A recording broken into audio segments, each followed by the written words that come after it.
Bonjour à tous, c'est Maxime pour MaxBlog. Aujourd'hui dans cette vidéo, je vous propose de voir comment on peut faire un tapis de souris. Donc pour une souris basique, hein, comme ça. Pour pouvoir l'utiliser pour son bureau. Donc ce qu'il nous faut, c'est optionnel ça, hein, mais moi je prends un vieux tapis souris pour avoir l'interface en mousse là. Et il faut une pochette plastique et du papier, une feuille de papier blanche. Donc ça sert à rien qu'elle soit épaisse, mais il faut une feuille de plastique pour pouvoir pour que le revêtement glisse bien sur la souris. Donc j'ai pris soin de découper à l'aide de ciseaux la petite bande en laissant bien les espèces de petits trucs accrochés là, ici, là, pour bien que la feuille reste en place. Donc une fois que c'est fait, il va falloir coller ici, donc regardez, au bord, là,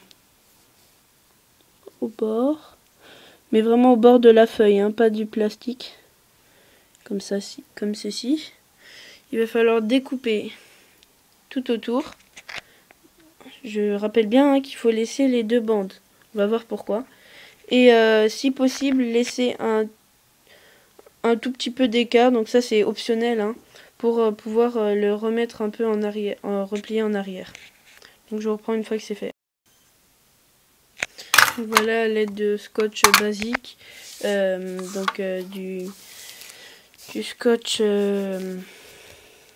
transparent et recommandé. Donc vous voyez ma ligne de scotch ici. Donc je l'ai passé ici puis ici.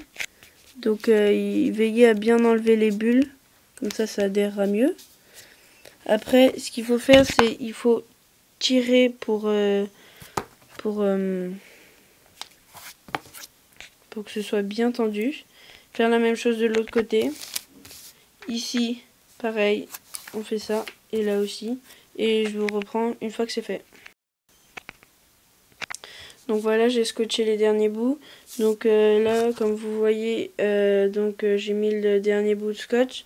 Donc mes bouts de scotch ne dépassent pas, donc il reste vraiment sur les côtés.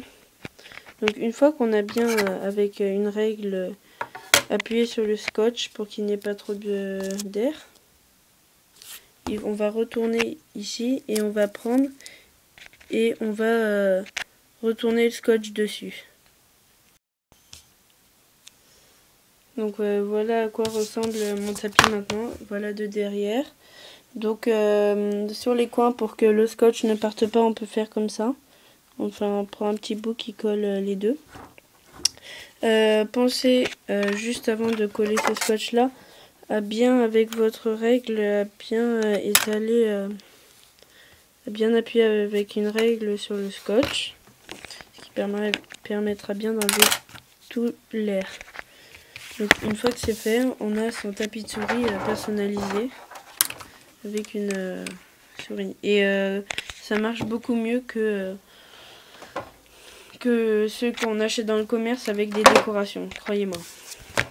Donc voilà, c'était Maxime pour MaxBlog qui vous présentait une manière très simple, gratuite, sauf pour ceux qui n'ont pas ça, donc pas de mousse, d'une façon de faire un tapis de souris. Sachez que si vous n'avez pas de dessous de tapis de souris, il est aussi très simple de prendre une feuille qu'on met dans le plastique. Pour un point de vue esthétique, on enlève ça. Et une fois que c'est fait, et on a juste à coller les bouts bien tendus sur l'endroit où on veut mettre le tapis. Et ça fait tout simplement un tapis de souris. Bon là c'est un tapis de souris qui est nomade bien sûr, hein, on peut d'où l'intérêt de la mousse. Donc voilà, c'était Maxime pour MaxBlog. Je vous souhaite une bonne journée. Au revoir.